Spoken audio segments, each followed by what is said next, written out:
Hello, hello, hello. I feel removed from the modern world not having a phone. It's driving me insane. And I know a lot of you have seen the post, but I just have to reiterate again. If I didn't answer you back from the other day, or if you've sent a message and I haven't responded to you, it's because my phone just completely crapped the bucket and I'm using Nick's old phone, which is like at 10% capacity. So hopefully tomorrow I get my actual phone. I just wanted to tell you that because I can't stand the idea of people waiting for me to answer them. So if that is the case, send me another text. If it's an iPhone, I'll probably get the message. I hope, but retrograde technology stuff. So I figured rather than teaching a lesson today, because to be honest with you, with the stress of having OCD and having my phone, which is like it, not only do I run my business out of it, but it's a familiarity, it's a dependability. It's something that when that's removed and you're just completely locked out of your phone and don't know if you can get your stuff back, it is really unnerving. So I almost didn't do today's Zoom.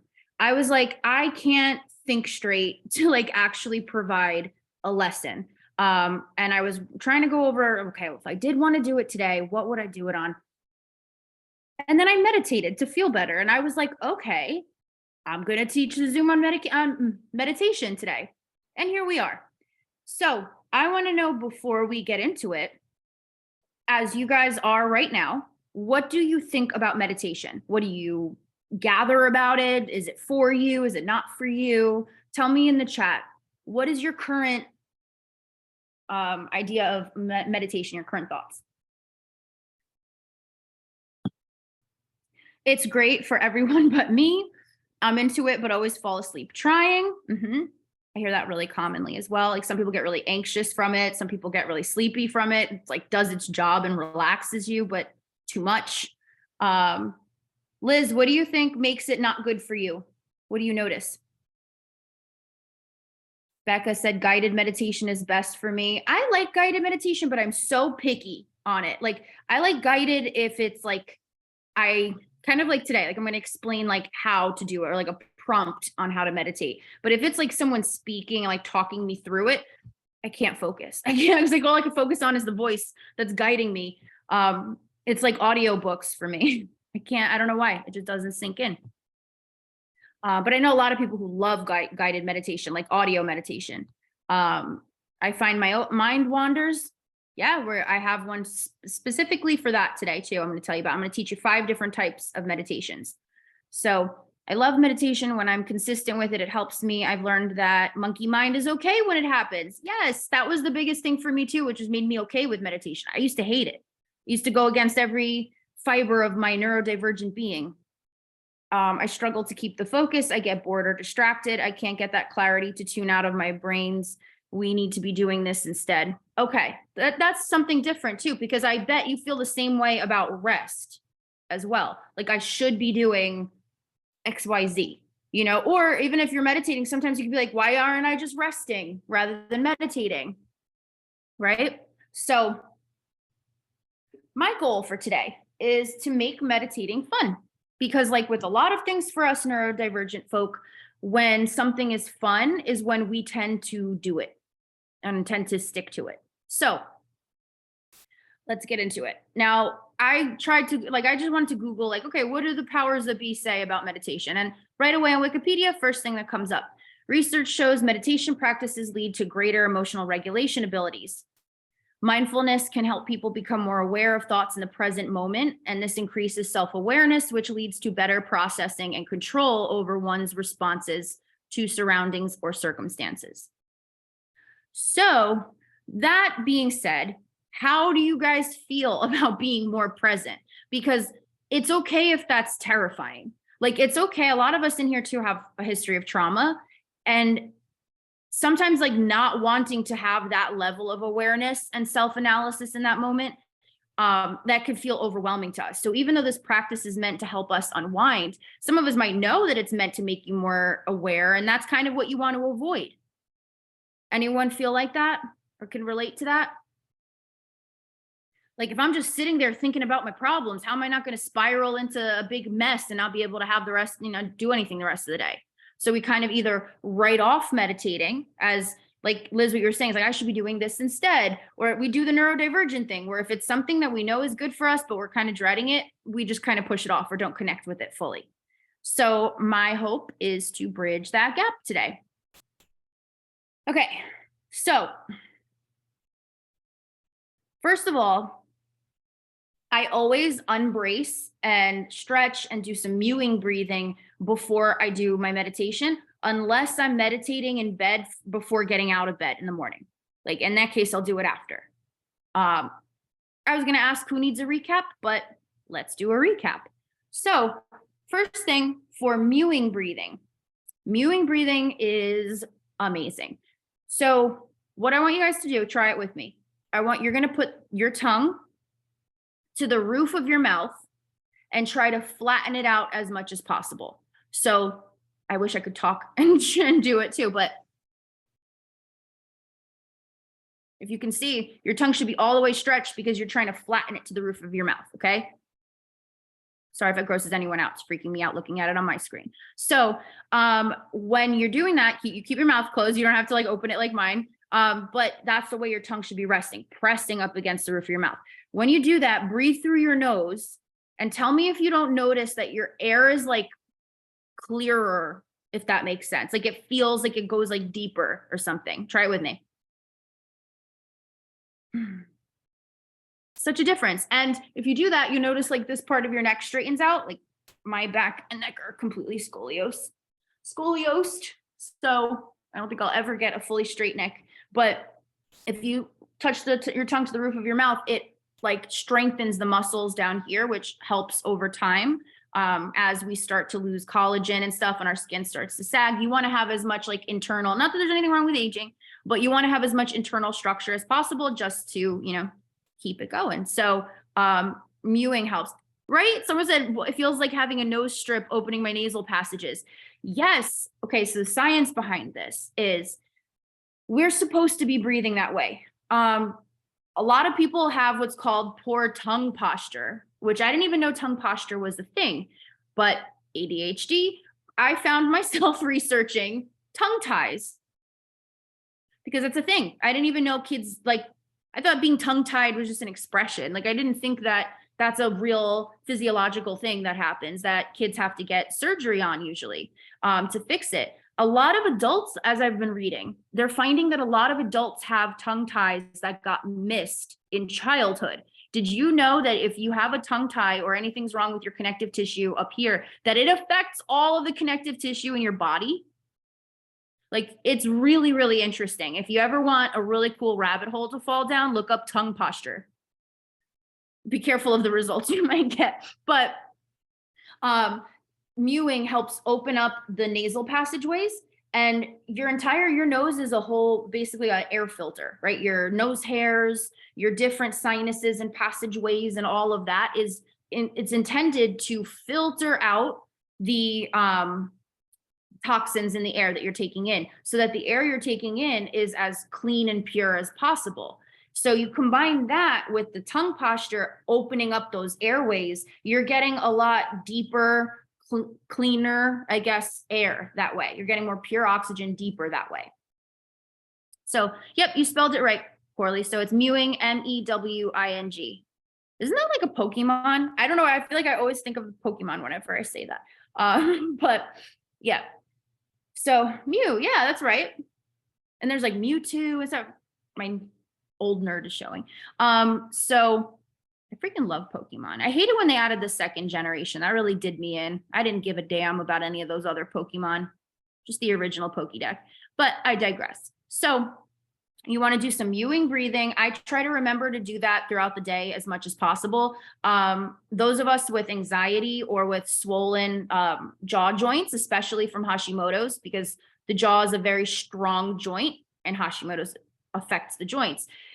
We tend to get really clenched up and not breathe properly. Or I don't know if you guys ever have to let yourself breathe and you're like, oh, why wasn't I breathing? Like we hold our breath randomly. So there's all kinds of crazy crap we do with breathing and tongue posture and stuff like that. Definitely shoot me a text if you want to pick my brain about it. Really interesting stuff. So Mewing, stretching, self-explanatory, just try to loosen up and stretch. And then unbracing. I unbrace all the time.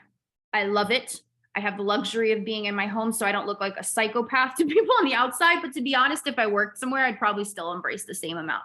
So unbracing, for those of you who don't know it or who need a refreshing. First up, you're going to relax your shoulders away from your ears. This also gets kind of like we get crunched up and we don't even realize that we're doing it. So you want to relax your shoulders away from your ears. Okay. You want to shake out your hands like you washed them and you don't have a towel. So just shake that out, loosen them up. Again, we tend to get very tense in our hands and don't realize it. Those of us that got the T-Rex arms going on, it sends subtle signals to our brain to keep us more stressed when we're more tensed up. So every little bit that you can just unbrace, you're not bracing for impact. You're telling your brain, in general, your physical energy can be relaxed, and then your mind will follow suit. So you shake your hands out. Next, you're going to rotate your shoulders. Remember in gym class where we used to do these? Feels so good. Okay. Then the other way, go forward. Then same thing with your head. You're gonna, oh my God, my neck is a little weird the ways that it goes because I don't have like a full-on regular neck. Mine's like silicone, but whatever feels good, just roll your head around. And then the last part is you're gonna do 2 facial stretches. So first stretch, you're gonna smile as like stretch out your face as much as you can. And then and then release.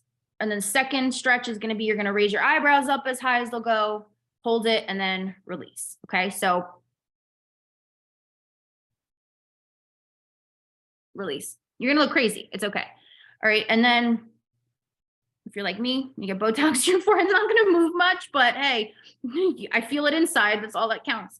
Stretch your head, your forehead, and release. Wow, it really didn't move. That's crazy. So, yeah, that's unbracing. Relax your shoulders, shake your hands out, rotate and loosen up the shoulders, rotate and loosen up the neck, and then stretch by smiling really wide, and then releasing, and then by raising your eyebrows as high up as they'll go and releasing while mewing breathing. That's unbracing. So I do that either if I'm not meditating in the morning, before I get out of bed for the day, I will do this beforehand, and then I'll either sit or lay down to do the meditations that I'm about to tell you. Or I will just do what I got to do in the morning before I get out of bed. And then when I get up, I stretch, I embrace, and all that. Any questions so far about this part? The unbracing, the mewing, stretching, anything like that?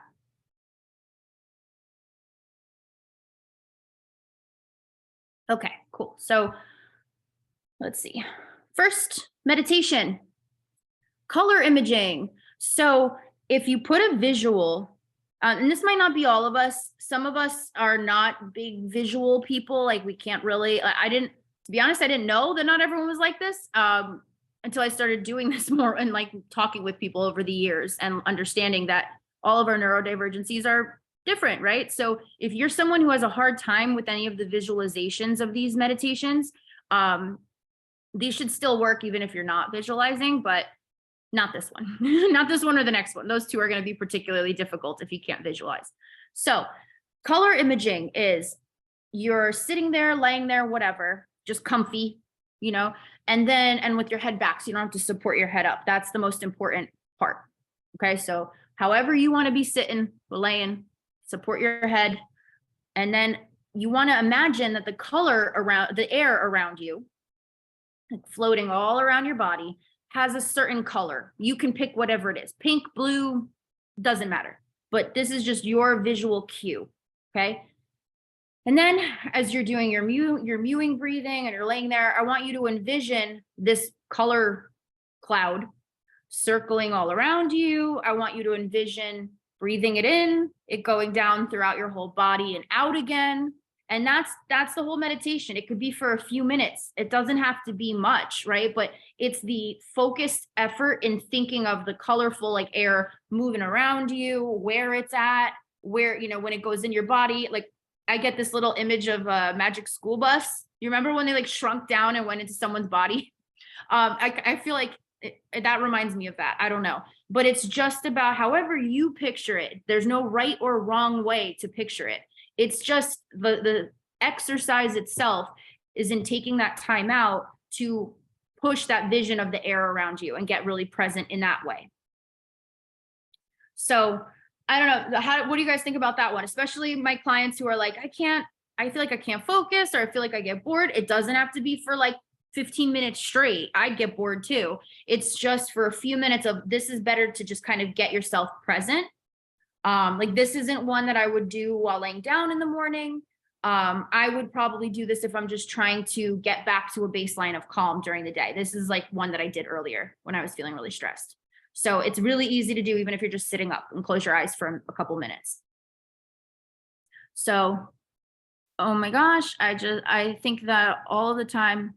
I think of that all the time. Glad I'm not the only one who remembers Miss Frizzle and the body exploration. That was my favorite episode. Like I watched all of them and I don't really remember any except that episode. Oh, it was so good. God. Miss Frizzle. I should be Miss Frizzle for Halloween. Got the orange hair. I'll try and rock it. But anyway, yeah. So really simple, just a quick little visualization to help you pull back into your present, body. So, and then the second one is kind of similar, just a little bit more involved of a take on it. So you want to think it's called orb imaging. So first we had color imaging. Now we have orb imaging. And it's pretty much the same. This is good for a day where maybe your mental threshold is really, really not that high. Like you have a very hard time focusing. It's maybe a little bit easier to visualize an orb than an entire colorful bout of air around you, So the orb one is a little bit more focused, and you want to imagine that there's like this color orb or whatever. And it's floating all about, like it's just bouncing around. And then you want to imagine that it goes in. I know this sounds crazy, but this is just for visualization sake, just to keep you focused, right? But you want to imagine the light like going in through the top of your head, similar to the color one, except you're not breathing it in. Goes in through your head, goes down through your body, out your feet, and back again. So you see why this one's a little bit better for the really, really like low focus days, because it's just a loop. It's one track. You don't have to think about where it's going in your body or what color it is, or like as silly as that sounds, some days, I don't know if you guys can relate, even those decisions would make you not want to meditate at all. So on those days where you have really low threshold, orb imaging is good, again, for just a quick time out to get present and feel grounded. But it's just a very easy visualization.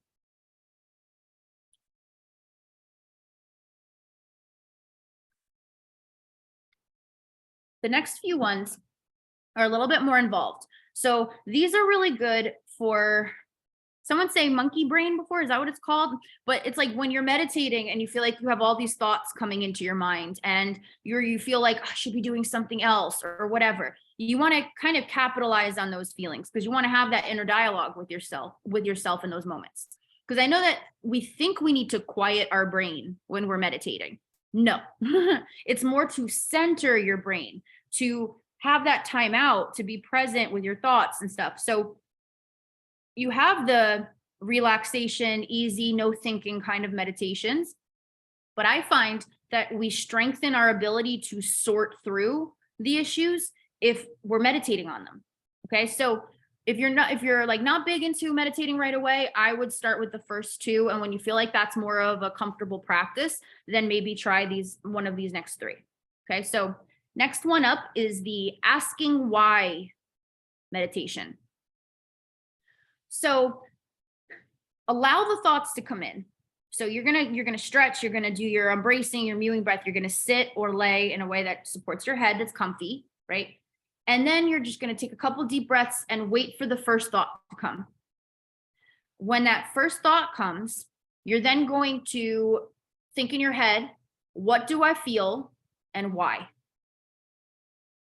What do I feel and why? When any thought comes into your head, don't think about the thought, think about the feeling it evokes. And then you start to say, why? Where is that coming from?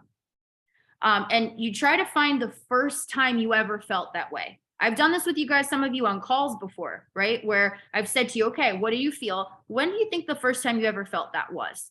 And this is what you want to do for yourself. You're not trying to get any hard hitting self analysis right now. You're just trying to practice directing the thoughts. Like you want to be in control of the direction that those thoughts go. So you don't want to try and stop them. They're just repressed. It's going to turn into anxiety. But kind of use that as your data in that moment. This is your safe meditation space. This is your brain laboratory, right? This is where you figure out your stuff. You don't have to include anyone else. You don't have to go anywhere. It is just your space. So I don't know if that helps anybody with that feeling of like, this is truly like your safe haven. This is where you can look at things for yourself and nobody else has to be present. So you keep asking, okay, what do I feel and why? And then another thought pops in your head. Maybe like you have to text somebody and you forgot to text them. Okay, what do I feel and why? Because everybody will live if you take 10 minutes to do this meditation. The feeling of being anxious to get back to something should be the thing you ask, what do I feel and why? Do I feel anxious? Do I feel antsy? Nervous that someone's going to be mad at me? Like really diving into that. It's like there's the meditations that bring your physical awareness, but this is kind of like gaining that mental awareness, that connection with yourself. Like meditating sets to do with your body, your physical connection. Questions, concerns, hesitations about asking why. What do you guys think? Because that's a little bit different of a meditation. You're like, what's the difference between just sitting there and thinking about it? There really isn't, except that you're specifically picking a time to do this and you're laying somewhere comfortable and able to do it. That's it, but if it helps you process something in a way that you wouldn't process it regularly because you just shove those thoughts down, then that's achieving what meditation is seeking to achieve, creating that presence. Thoughts on that one?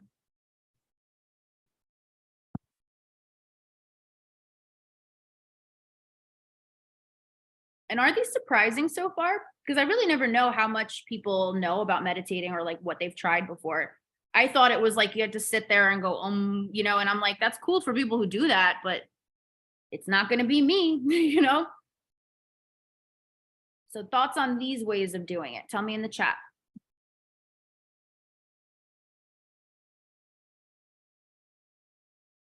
I think you're going to like the next one. The next one makes me feel like peaceful, even just reading it. Okay. Body awareness.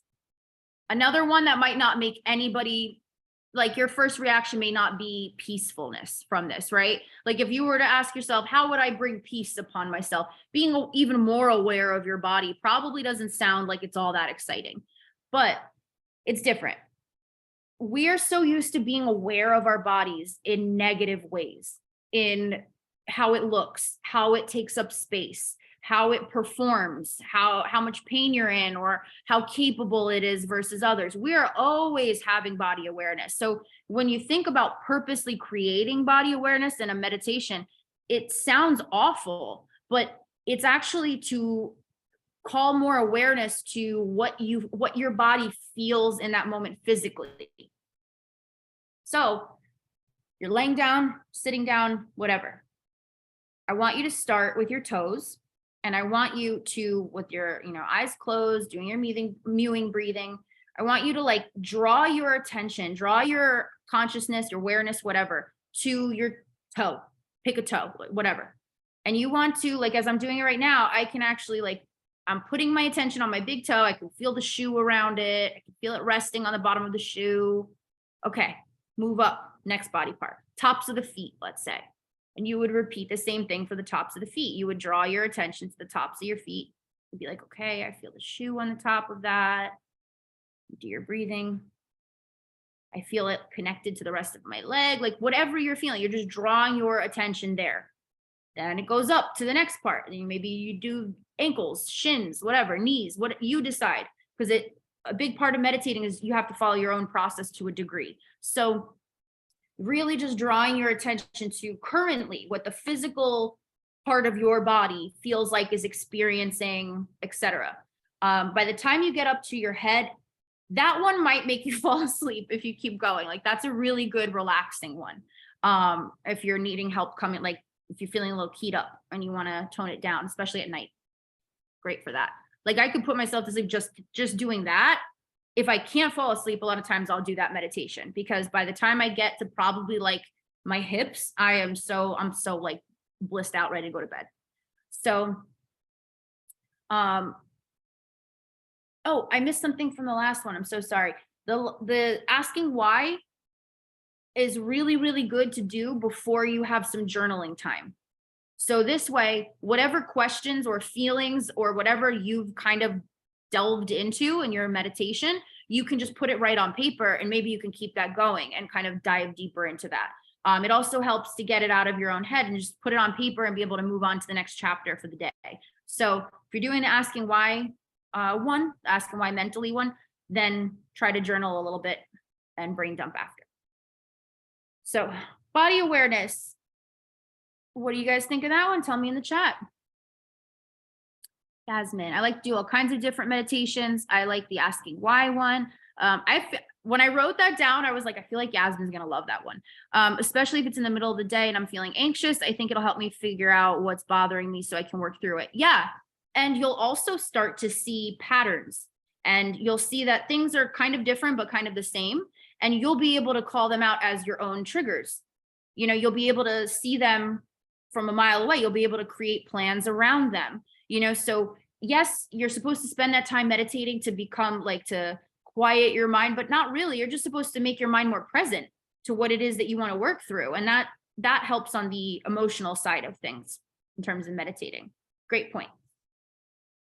So, and then body awareness, I want to know, have you guys ever tried something like that? Because before I learned that that's a thing, I'm like, why would we just sit around like thinking about our body parts and like what they're feeling? But then I did it and I was like, oh my God, this is great. My pants feel great. You know, like it's just it just makes you feel more comfy. I don't know. Can't explain it. I've done the body awareness ones before with dance and yoga classes. Yes. In yoga, when at the end, I love that, like when you're sitting, I don't know what it's called, but you have like your feet together and they're like, I don't know, like bent knees, feet together. This is what I'm doing. And they tell you to like focus on how the floor is cradling your body and like all of that. Oh my God, that could put me to sleep at the end of a yoga session. Like I love that feeling. The word cradled always just makes me feel more comfortable too, you know? So I love that. Let's see, you wouldn't think it's a meditation in the stereotypical sense, which is probably why I like it. Same. I like to have a meaning behind everything I'm doing. So meditating, that's why I need to have like some kind of process to follow. And it's not the just sit there and quiet the mind, make yourself more aware, more present. I will be so irritated by that. Like I need to have something to follow. You know, I don't know if it's the tism, but it's going to make me stick to it a lot more, even if it's easy. I like a process, you know, feel your body sinking into the floor. That's the one. And the floor cradling your body. Yep. That. So, okay. And then lastly, I entirely made this up, but I love it. And you run through your affirmations in your head, but you pair it with an image that you're visualizing of the life that you're wanting to attract, right? So whatever it is that your affirmation is, push yourself to really picture what the hell that would look like.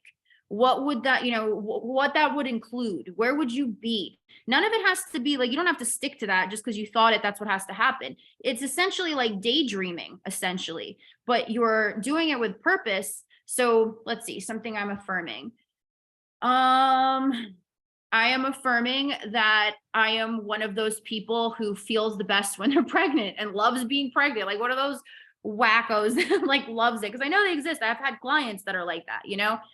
So I keep picturing that. So I will literally say it in my head and be like, I'm so happy and grateful now that I have a smooth, easygoing, pleasant pregnancy. And I'll picture, if I, as much as I could, what the hell that would look like. You know, the other day I was picturing like myself, like a big ass belly, like hiking.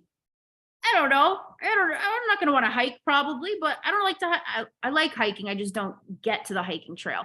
But you know, I would have ventured to imagine that I'm going to get there less often while pregnant. But for the sake of the meditation, it just helped me kind of connect it, put it together. That's just the visualization that came to mind. I never been pregnant. I don't know what the hell. All I've seen is people with bellies, you know. So my extent of visualizing is going to be as simple as me with a belly on a hike. But as you run through it, it helps you feel connected to what it is you're affirming, you know? So then, as we all know, the more you visualize something, you believe that it's real, you believe that it's attainable, and you go after it to the best of your ability. So I like to think of that.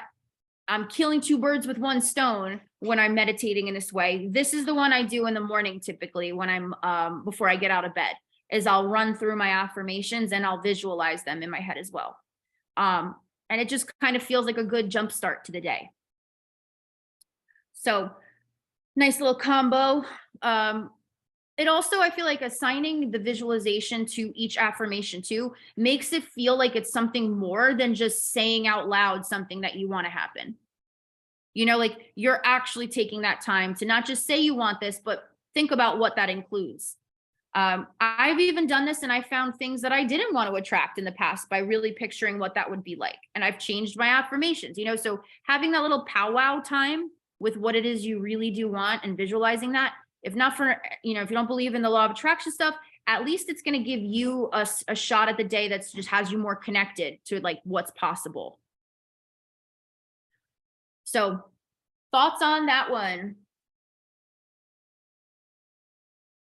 I'm very big on attaching routines to routines. So like the affirmation meditation, I love that. I affirm stuff when I'm in the shower. Like I have to pick a certain time that I do things. It can't just be like 3 p.m. because good luck having me stick to anything like that longer than maybe twice.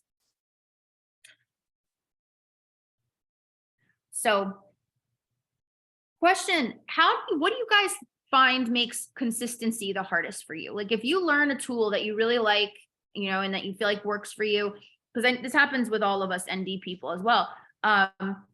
It feels like it falls off, right? Like you do it for a little bit and then it's just like gone. What do you guys feel about consistently prioritizing meditation and even 5 minutes each day? What do you foresee being hard about keeping that consistent? Tell me in lay chat.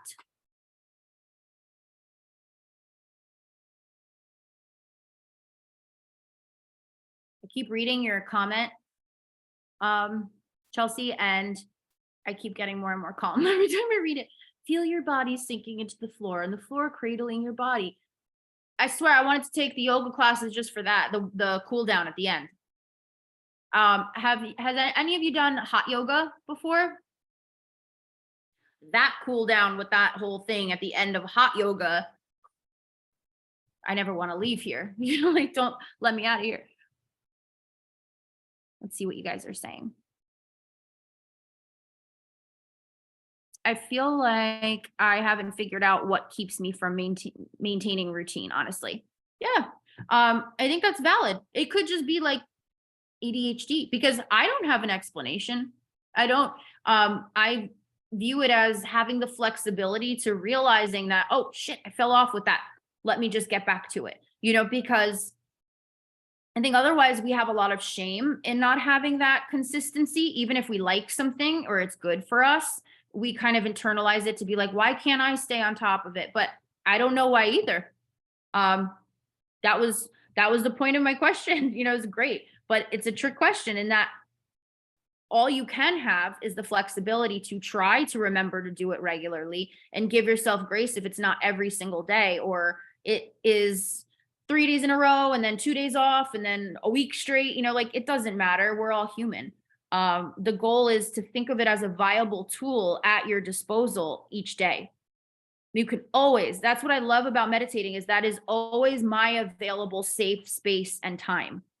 Even if the world is going insane around me, I can go sit in a room for a few minutes, take a couple deep breaths, do a little visualization kind of, and by the time I'm done with it, did it make everything get better? No. But did it help me feel less bogged down by everything? Yes.